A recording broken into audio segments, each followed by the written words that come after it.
many of their actions, and also reestablishes the longstanding norm that only the President or the Attorney General can speak for the United States when stating an opinion as to what the law is. Thank you very much, Will. That was the primary purpose of this conference, to explain that they're all very important in their own way. Fertilization, I've been saying that we're going to do what we have to do, and I think the women and families, husbands, are very appreciative of it. But that was it. I do want to say while I'm up here, I've been contacted by some of the biggest companies in the world, and because of what we're doing economically and through tariffs and taxes and incentives, they want to come back into the United States. And we'll be announcing various very large companies, the biggest actually, and they'll be coming back, having to do with chips and having to do also with cars and lots of other things. We're going to be announcing some very, very big, momentous decisions are being made by companies all around the world, the biggest, and they want to come back into the U.S. Car plants are being canceled in other locations now because they want to build them here. And you read about a couple, not that I want to mention names or anything, but you read about a couple of big ones in Mexico just got canceled because they're going to be building them in the United States. And that's very simply because of what we're doing with respect to taxes, tariffs, and incentives. And I think it's a very important thing. And you'll be seeing this over the next, probably over the next 2 years, to be honest, but you're going to see a lot of it over the next couple of weeks. A lot of big ones are going to be announcing. And so while we're here, I guess we can take a couple of quick questions. Go ahead, please. Please. Mr. President, have you decided specifically what the auto tariff rate should be? Yeah, I probably will tell you that on April 2nd, but it'll be in the neighborhood of 25%. What about semiconductors and pharmaceuticals? It'll be 25% and higher, and it'll go very substantially higher over a course of a year. But we want to give them time to come in because, as you know, when they come into the United States and they have their plant or factory here, there is no tariff. So we want to give them a little bit of a chance. Yes, thank you. The EU, Andrea Shalal, the EU representative is going to be here in Washington tomorrow. He's going to be meeting with Hassett and Greer and Letnick. What can the EU do to sort of avoid the reciprocal tariffs that you've talked about? And, you've talked a lot about the VAT. Do you expect them to reduce that? Well, they did already, as I understand it, reduce their car tariff all the way down to what we have. And a lot of that will take place, and I think some won't do it and some will do it. But the EU had a 10% tax on cars, and now they have a 2.5% tax, which is the exact same as us. So already we've saved a tremendous amount. That would be great. If everybody would do that, then we'd all be on the same playing field. Because essentially what we're doing with the tariffs is, they charge us, we charge them, same amount. And it's called reciprocal, actually. And whatever they charge us, we're charging them. And so the EU is, I appreciate that they did this, but, the EU has been very unfair to us. We have a deficit of $350 billion. They don't take our cars. They don't take our farm products. They don't take almost anything. They take very little. And we're going to have to straighten that out. And we will. I have no doubt about it. Yeah, go ahead, please. Thank you, Mr. President. Could you tell us a little bit more about the Russia talks, your impression of how they went today, and if you're perhaps more confident or less confident of a deal after what happened today? Well, much more confident. They were very good. Russia wants to do something. They want to stop the savage barbarianism. I mean, what's going on over there? It's soldiers are being killed by the thousands on a weekly basis. It's ridiculous. And they're not American soldiers. They're Russian soldiers, and they're Ukrainian soldiers largely, although a lot of Koreans have been killed, as you know. Quite a bit of them have been killed. They came over to fight, and a large portion have been wiped out. But we want to end it. It's a senseless war.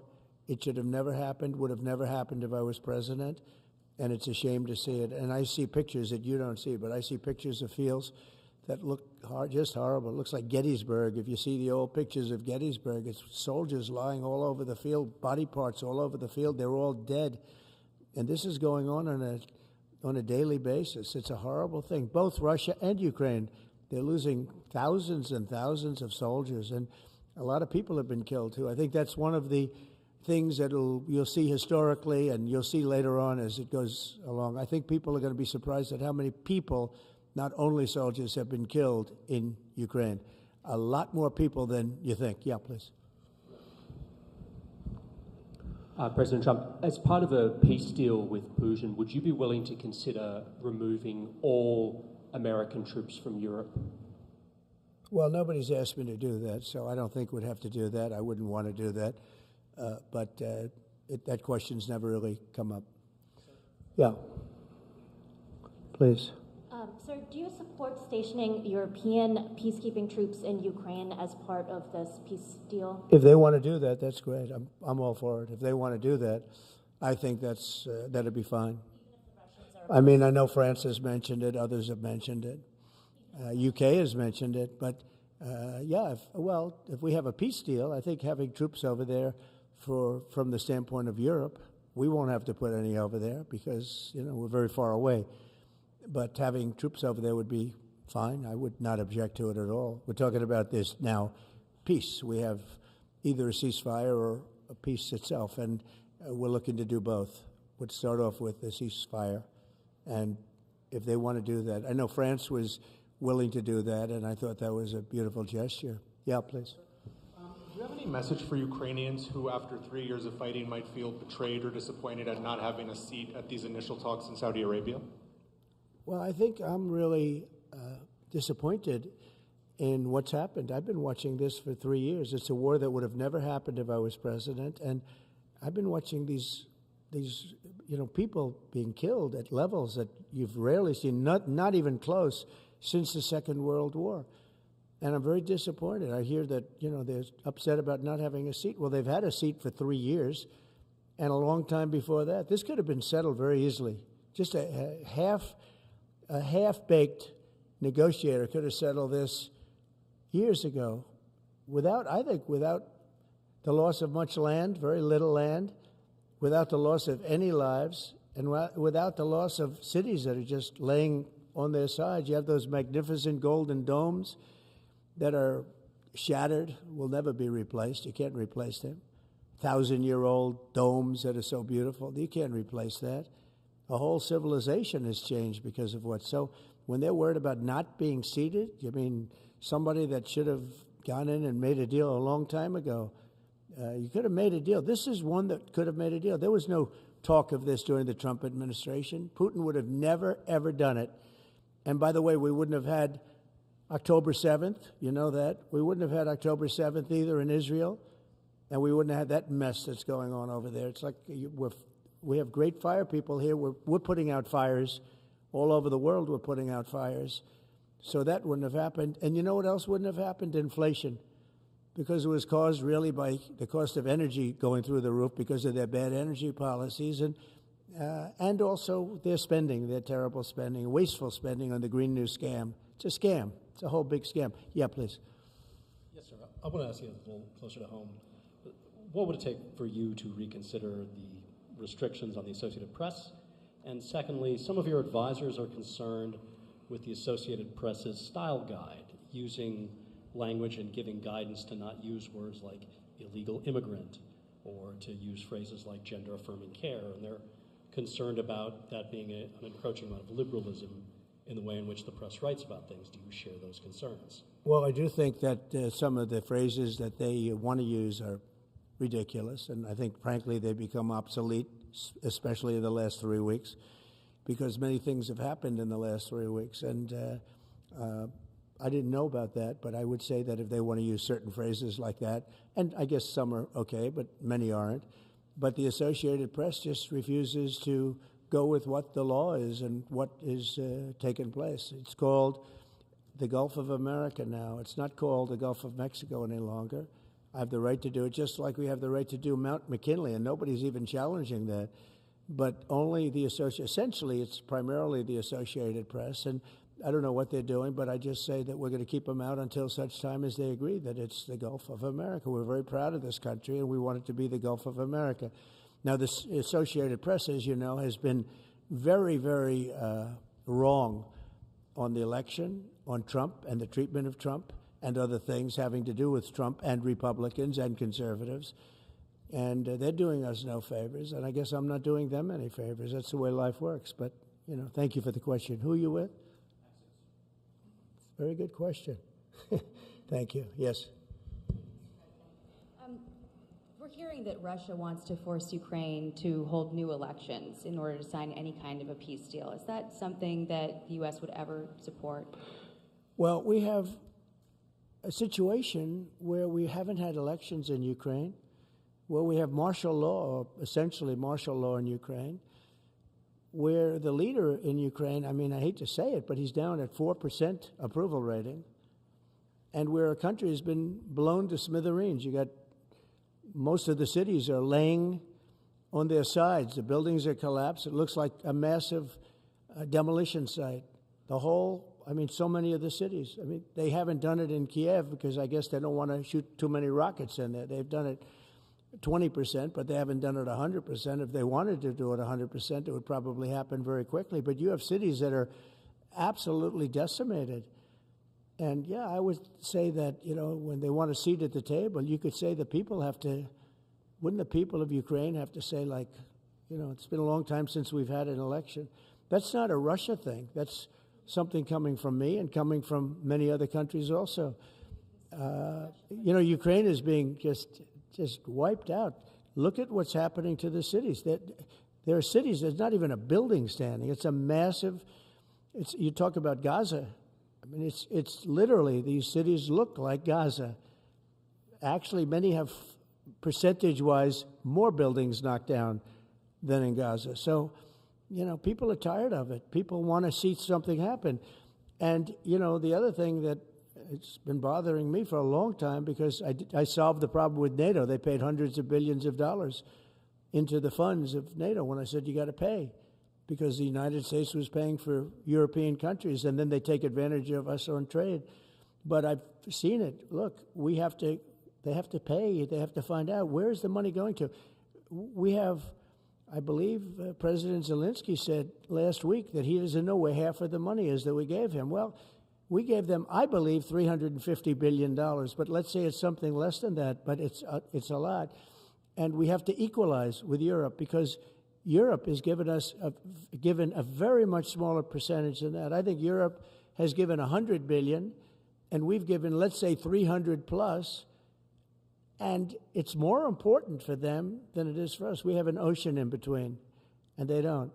But where is all the money that's been given? Where is it going? And I've never seen an accounting of it. We give hundreds of billions of dollars. I don't see any accounting. So I want to see peace. Look, you know why because I don't want all these people killed anymore. I'm looking at people that are being killed, and they're Russian and Ukrainian people, but they're people. Doesn't matter where they're from on the whole planet. And I think I have the power to end this war. And I think it's going very well. But today I heard, we weren't invited. Well, you've been there for 3 years. You should have ended it 3 years. You should have never started it. You could have made a deal. I could have made a deal for Ukraine that would have given them almost all of the land, everything, almost all of the land, and no people would have been killed, and no city would have been demolished, and not one dome would have been knocked down. But they chose not to do it that way. And President Biden, in all fairness, he doesn't have a clue. He was so bad for this. He was so bad, so pathetic, so sad. But with all of that being said, look, it is what it is. When I left, there was no chance that this could have happened. But it happened because we had incompetent leadership at many different levels. But when you see what's taken place in Ukraine with millions of people killed, including the soldiers, millions of people killed, a big percentage of their cities knocked down to the ground. I don't know how anybody even lives there. When they say they took a poll and Zelensky's at 4%, who's living there? It's hard to believe that people live there. Their cities are being knocked down, and this is something that would have never happened. And by the way, for 4 years, it didn't happen. It was never going to happen. Go ahead. One follow-up question. How would you counter the perception, because Russia's pushing for this, obviously, they don't really hold true elections, that would be a capitulation of some sort? How would you guard against potentially Russia installing a puppet government? And then finally, how would that new election have an impact on getting Zelensky to sign the rare earth minerals deal? Look, you have leadership, and I like him personally. It's fine. But I don't care about personally. I care about getting the job done. You have leadership now that's allowed a war to go on that should have never even happened, even without the United States. Look, we had a president who was grossly incompetent. He had no idea what he was doing. He said some very stupid things, like going in for portions and all of the things. He made a lot of bad statements, but he's grossly incompetent, and I think everyone knew that. This is something that should have never happened, would have never happened. And I used to discuss it with Putin. President Putin and I would talk about Ukraine. It was the apple of his eye, I will tell you that. But there was never a chance of him going in. And I told him, you better not go in. Don't go in. Don't go in. And he understood that. He understood it fully. But I'm only interested. I want to see if I can save maybe millions of lives. This could even end up in a World War III. I mean, to be honest with you, you've been hearing now Europe is saying, well, I think we're going to go in and we're going to go. All of a sudden, you're going to end up in World War III over something that should have never happened. And, you know, it's a very sad situation. Yeah, please. In a court filing, the White House said that Elon Musk is not a DOJ employee and has no authority to make decisions. Can you clarify for us today Well, Elon what Musk, his exact role is there? Yeah. Elon is, to me, a patriot. So, you know, you could call him an employee, you could call him a consultant, you could call him whatever you want. But he's a patriot. I mean, look at the kind of things. I just said, just write it down, just in case that question got asked, right? And which I'm surprised it took so long, actually. But you know what? Ukraine's a bigger deal because people are dying by the thousands a week, thousands. But look at this, from 90 to 99, Social Security, 6,054,000 people.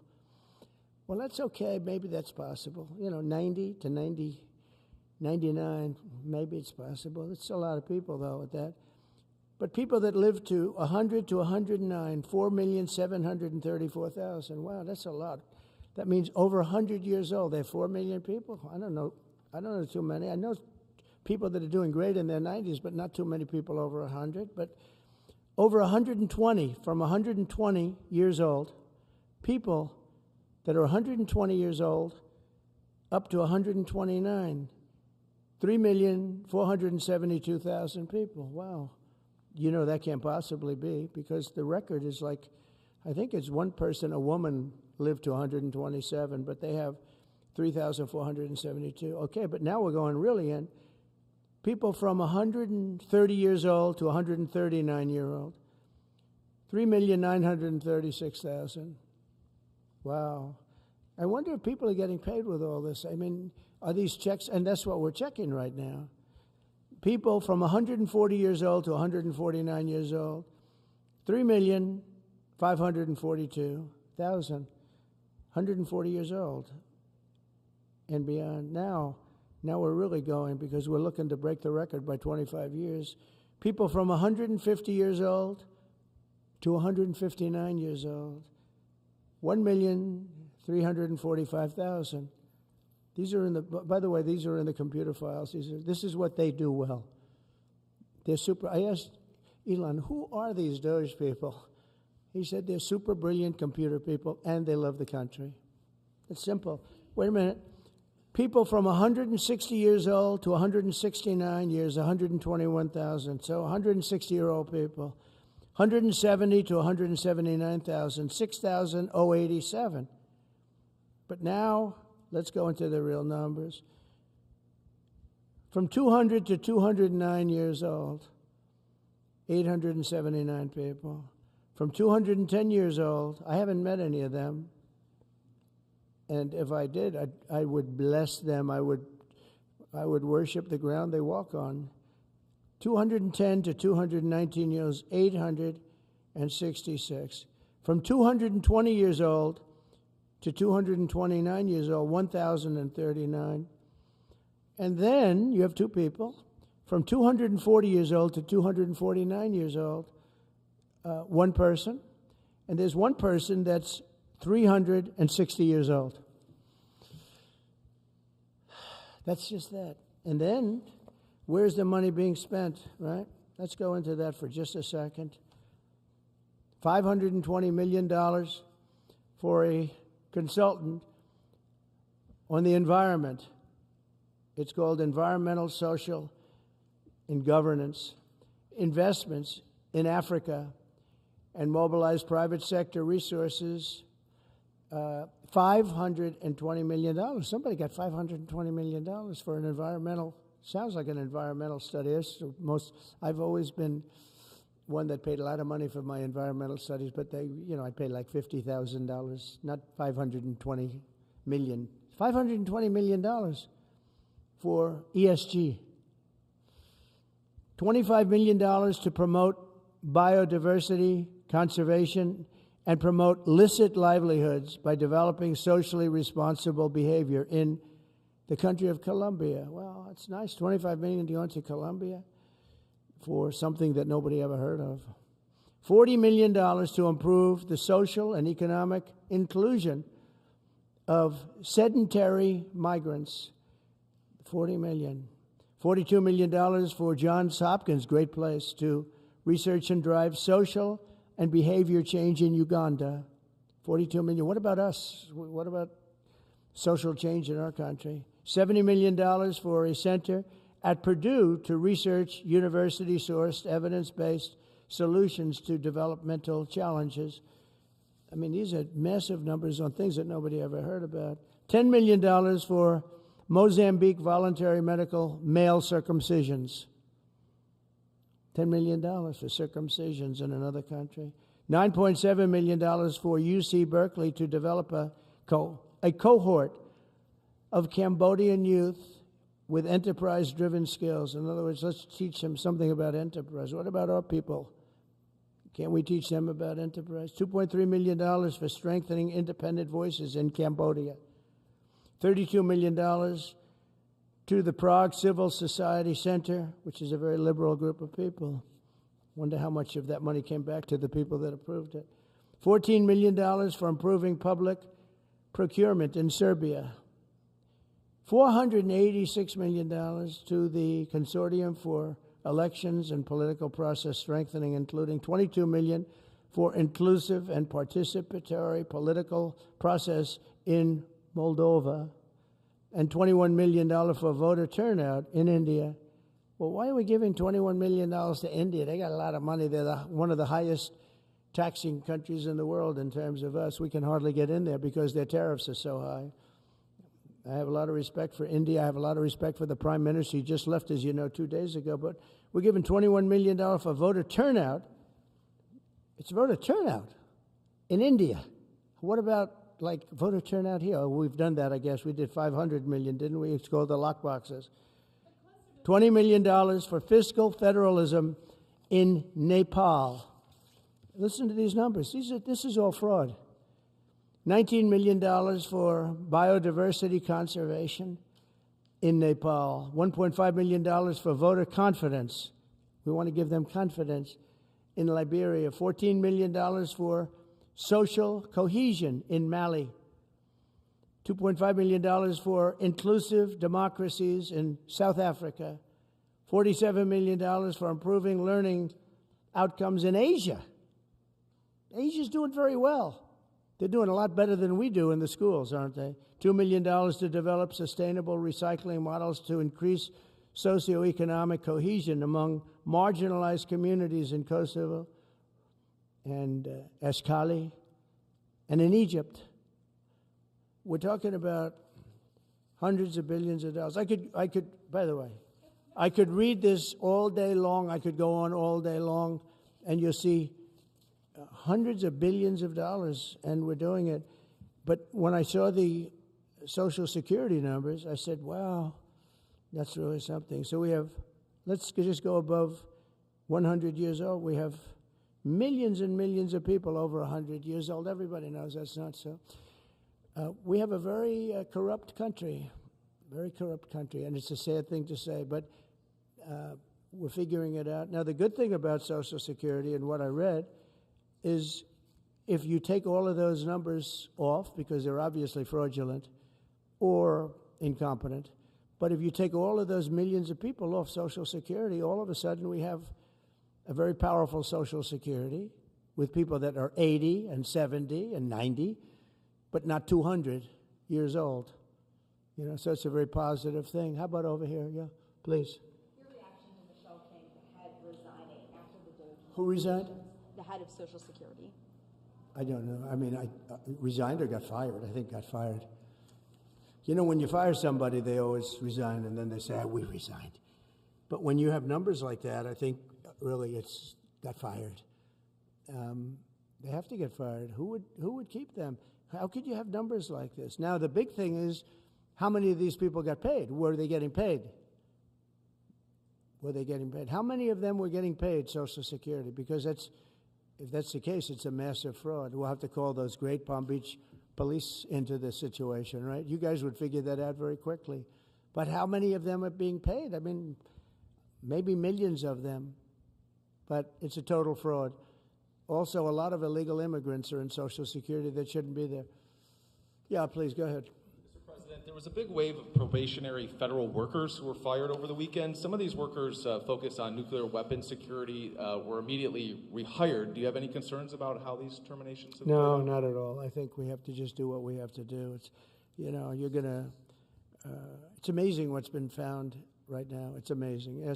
If we feel that in some cases they'll fire people and then they'll put some people back, not all of them, because a lot of people were let go. Don't forget, I got elected on the basis of making our government stronger and smaller, because we have millions of people that obviously they're paying millions of people that shouldn't be paid.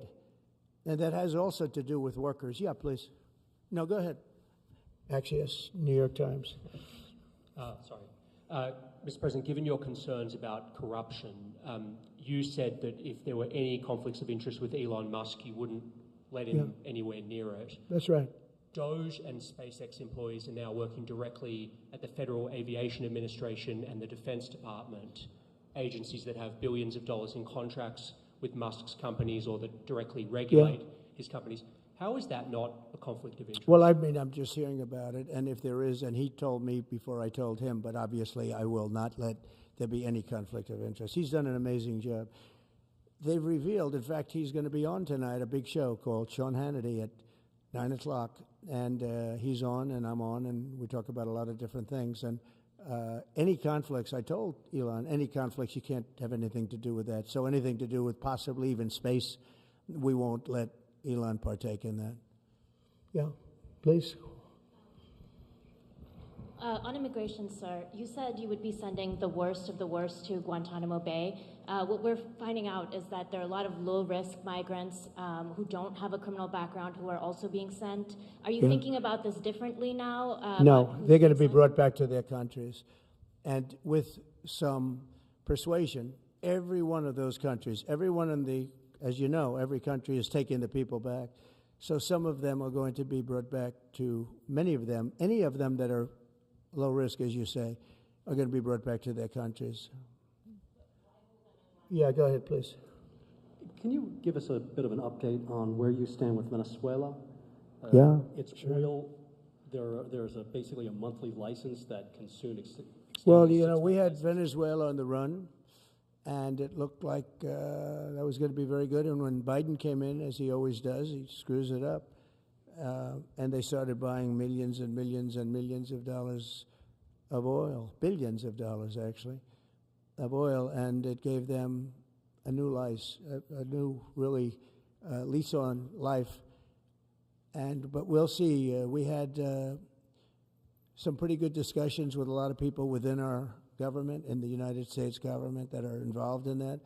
And Venezuela's a little bit early, but, you know, we were not buying from Venezuela. When Biden came in, for whatever reason, instead of just taking the beautiful, as I call it, liquid gold, we have more than anybody, they started paying a fortune to Venezuela. And we're looking at that, actually. Why did they do that? Why were they doing that? Why would they go to the enemy and give them billions and billions of dollars? Now, with that being said, as you know, Venezuela has said very strongly they will not take any illegal immigrant, any of the people that they sent over to us. They sent their gangs, probably the worst gang anywhere in the world, as bad as MS-13, maybe worse, and they came out of the jails of Venezuela. They emptied their jails into our country, and they said, we'll never take them back. Well, they took them back, and they're taking them back, and they are taking them back rapidly.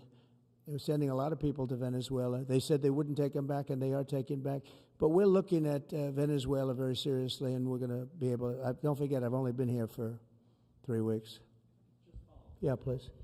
Just a little clarity on, are you inclined to continue to allow Venezuela, through I think Chevron and other oil companies, to export those petroleum products, or are you Maybe inclined not. to pull back? Yeah, maybe not. We're looking at that now. I just got here. When I left, they weren't doing anything. They were ready to go. We give up. And then Biden came along and he gave them literally billions of dollars. I couldn't believe it, actually. And we have so much under our feet, liquid gold. We have so much, and it was pretty amazing. So we're looking at that whole situation, why he did it. All right, how about one more? Yeah, please. Mr. President, what can you tell us about the CIA drone flights over Mexico? Is this the next step in the war against the cartels? Well, we're going to see. Should they have authority to take lethal action? Mexico's allowed a tremendous number of people to go through their country into ours, and even people coming from Mexico, and illegals, totally illegal. They've allowed people to empty jails into Mexico and then let them come through with this totally ridiculous open border policy of the Biden administration. So millions of people have come in, and hundreds of thousands, and actually millions, are criminals. They came in from jails all over the world. They'd release them into Mexico, and they come into our country. And they also came in from Canada, by the way, large numbers through Canada. In fact, when we closed up the one border, they came in through the other border. So Canada is not an uninterested party. But I will say this, we're dealing with Mexico. I have a very good relationship with Mexico, but I think Mexico is largely run by the cartels, and that's a sad thing to say, and if they wanted help with that, we'd give them help. But Mexico, if you look at what's gone on with Mexico for years now, but now especially, it's run by the cartels, and they've allowed millions of people to come into our country from jails and prisons of other countries from all over the world, not just South America, Africa, Asia, all over, a lot from the Congo in Africa, a lot. They opened their jails, they came in through Mexico, and we have some of the worst criminals coming in from the Congo and other places. So it's not just South America, and it's not just Venezuela, but they opened their jails. And you know, the crime rates in Venezuela and other places all over the world has gone way down. You know why? Because they've given us their prisoners, they've given us their drug lords and their gang members, and it's hard to believe that we accepted this. It's hard to believe that we allowed open borders, and we're taking in, you know, hundreds of thousands and millions of people coming in from all over the world that are absolute stone-cold criminals. In fact, 11,088 murderers, and many of those people have murdered more than one person. Why are they giving us these people, and why are we taking these people under Biden? You know, you had a border czar that never went to the border. Happened to be a vice president, never went to the border, never called the border people. I call them all the time. I speak to them all the time. But here's the good news. We have the most secure border we've ever had right now. As secure and even more secure than I had it 4 years ago. And the Border Patrol is doing incredible. ICE is doing incredible. Tom Homan's unbelievable, and Kristi Noem has been just working very, very hard, very, very hard. And we have the best numbers we've ever had, and we're going to keep it that way. And we're going to find out how a thing like this could have happened to our country, because who would allow this to happen? What they've done to our country is so sad. Thank you very much. Thank you.